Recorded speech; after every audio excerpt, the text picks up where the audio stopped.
Président Moïse, à la veille de la commémoration de l'indépendance de la République démocratique du Congo, vous marchez dans votre résidence?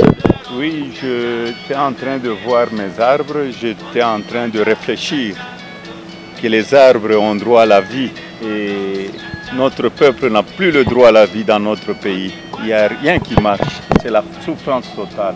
Qu'est-ce que nous devons faire pour changer tout ça? Le Congolais est devenu mendiant dans son propre pays. Le Congolais n'a plus de route, n'a plus d'électricité, de l'eau potable. J'étais en train de voir les oiseaux en train de grignoter. Mes frères et sœurs dorment dehors. Mes frères et sœurs sont en train d'être tués tous les jours à l'est du pays. Et j'étais en train de réfléchir. J'ai dit, trop de promesses, trop de discours inutiles, mais on oublie son peuple. Et nous devons tout faire. Comme le pape Jean-Paul II l'avait dit, n'ayez pas peur, nous allons nous mettre ensemble pour que cette situation change.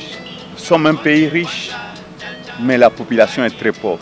Si je pense à la joie de nos pères d'indépendance, quand on a eu l'indépendance en 1960, c'était des hommes valeureux.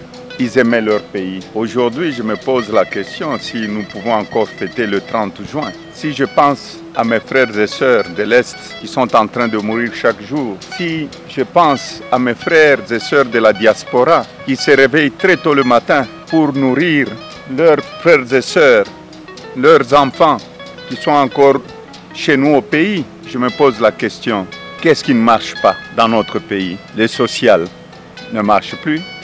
La justice, nous avons de bons juges, mais il y a l'ingérence dans la justice. Nous cultivons seulement la haine, le tribalisme, le népotisme, la criminalité, le banditisme. Est-ce que nous pouvons encore fêter? Quand vous organisez dans un pays des élections chaotiques pour mettre au pouvoir des gens qui n'ont pas été votés, vous croyez que nous pouvons nous en sortir? C'est le seul pays où on trouve des gens avec plus de machines à voter dans leur propre maison et personne n'est incarcéré. Au lieu de réduire le train de vie de l'État pour que la population puisse s'en sortir, les gens aujourd'hui dans notre pays ne savent même pas enterrer le mort parce qu'ils n'ont pas de l'argent pour enterrer leurs frères et sœurs. Ils doivent toujours dépendre de la diaspora. Or, nous avons un pays très riche. Est-ce que nous pouvons nous dire que nous avons un pays très riche? Non. Malheureusement, nous avons des voleurs. Au lieu de penser à la population, on voit des gens qui ont volé, des gens qui roulent carrosse dans notre propre pays et des citoyens, des innocents. Je pense à Mike Mukebai, à la fille Gloria et son compagnon de lutte. Donc, des gens qui sont incarcérés parce qu'ils ont voulu marcher contre la faim. Et c'est ça un pays que nous cherchons. Jean-Marc Kaboun, tout ce monde-là, moi je crois, il est temps pour le peuple congolais de nous mettre ensemble et de dire non à cette dictature, non au tribalisme, non à ce qui se passe dans notre pays, où le voleur marche librement, où les gens qui luttent pour le social de leurs frères contre la faim, contre la guerre à l'Est sont incarcérés injustement. Donc, pour moi, je ne veux pas fêter. Pour moi, nous devons réfléchir. Pourquoi ça ne marche pas? Mes chers amis, soyons quand même sérieux. Je crois que le pays appartient à tout le peuple congolais. Alors, Président Moïse, vous êtes mieux informé. Il y a un vent politique qui secoue et qui se veut changer la Constitution. Quel serait votre avis par rapport à ça?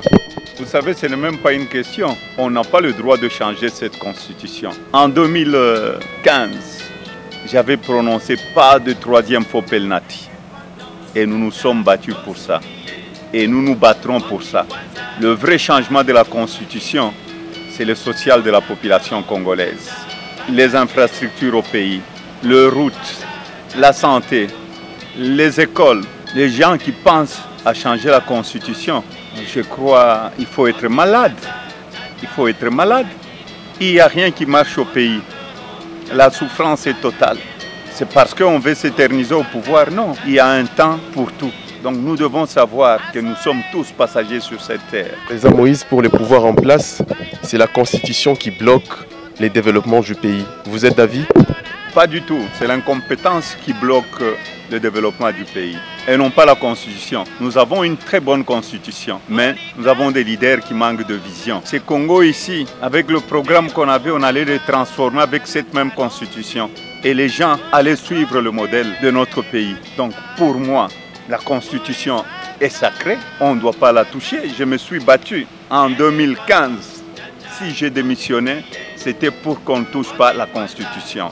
Dans la politique, il faut savoir, il y a le temps où on est au pouvoir et il faut savoir aussi plier ses bagages quand le mandat est terminé et non pas s'éterniser au pouvoir.